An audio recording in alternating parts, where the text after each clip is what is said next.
तुम जब भी गुलामी करोगे, जब भी तुम गुलाम होगे, तो उसकी बस एक वजह होगी, तुम्हारी आंतरिक कमजोरी। दुनिया में एक जानवर है जिसको आज तक पाला नहीं जा सका। एक जानवर है जिसको आज तक पाला नहीं जा सका, जिसको आज तक पट्टा नहीं पहनाया जा सका, और वो है भेड़िया। क्योंकि अगर तुम भेड़िए के बच्चे को उठा लाए तो वो उस इलाके को तबाह कर देंगे। बड़ा गजब का सोशल संगठन है उनका। भेड़ियों में स्त्री को लेकर कभी लड़ाई ही नहीं होती। भेड़िया जो समाज है, वो जो बुजुर्ग भेड़िए हैं, वो शिकार पे नहीं जाते। जवान शिकार करते हैं, वो लेकर आते हैं, पहले बुजुर्गों को देते हैं, फिर खाते हैं। उनको तुम बंदी बना लो, मौका पा जाएंगे तुमको फाड़ डालेंगे, चाहे जितना खिलाओ। इसलिए आज तक भेड़ियों को गुलाम नहीं बनाया जा सकता। कभी डिस्कवरी पर उनका एपिसोड देखो, बाकी शेर को गुलाम बनाया गया। चाइना वाइना में तो बच्चे हैं, वो नचाते हैं शेरों को।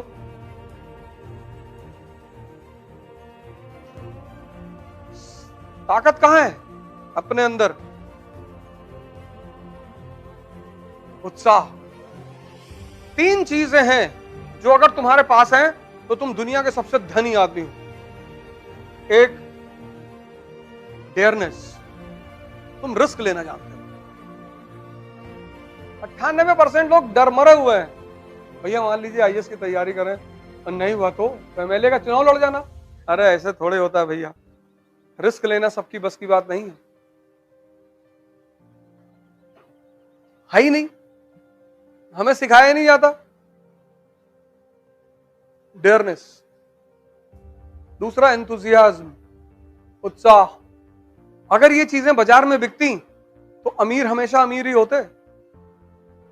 वो इस पे मोनोपोली कर लेते और सिर्फ अपने बच्चों को खिलाते एक टैबलेट, ये ले उत्साह का टैबलेट खा ले। डेयरनेस, एंथुजियाज्म और कॉन्फिडेंस कि करेंगे तो हम ही। शिवाजी के पास तीनों है। औरंगजेब को पानी पिला दिया, पैसा नहीं है, पैसा दूसरों का लूट लिया उन्होंने।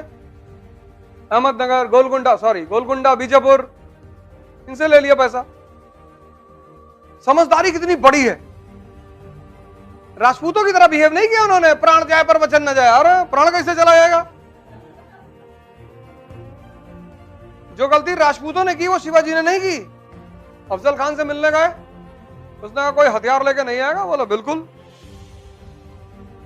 फिर उसने बदतमीजी की, डाल के घुमा दिए तुरंत।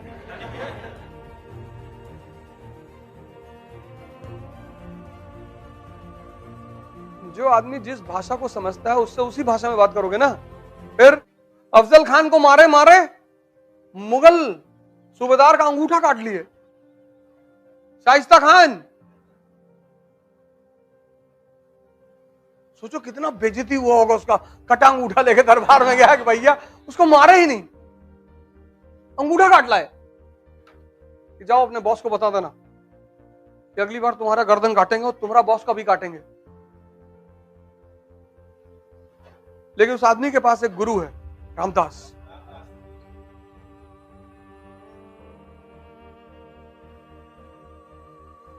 जीतना इसलिए जरूरी होता है कि जीत से एक बहुत बड़ी चीज का जो संबंध है, उत्साह का। और जो हार के उत्साहित है वो तो भगवान है, उसको तो तुम हरा ही नहीं सकते। इसलिए मिडिल क्लास का आदमी बहुत परेशान होता है। मिडिल क्लास के आदमी को इज्जत का इतना डर रहता है जैसे लगता है कि मुगल बादशाह के घर गए हैं। मिडिल क्लास का जो लड़का है उसके ऊपर इतनी चीजें थोपता उसका परिवार, तो देखो नाक मत कटाना, अरे कान कटवा लो। युद्ध का नियम क्या है कि जो लड़ने जा रहा है उसको उत्साहित करो। लेकिन मध्यम वर्गीय मां बाप दूसरा रास्ता अपनाते हैं कि जो लड़ने जा रहा है उसको डराओ,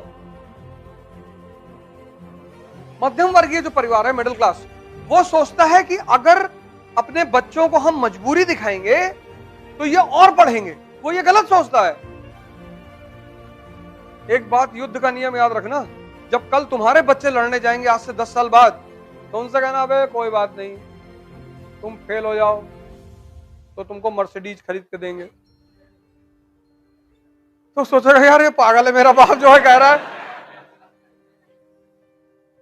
कि तुम 4 अटेम्प्ट आईएएस दो, अगर तुम्हारा नहीं हुआ तो मर्सिडीज की चाबी हमसे ले आओ। खुलकर खेलेगा वो। कोई, क्योंकि सबसे समाज तो वैसे ही डिप्रेस कर रहा है। समाज तो वैसे ही डिप्रेस कर रहा है, अगर परिवार भी करेगा तब।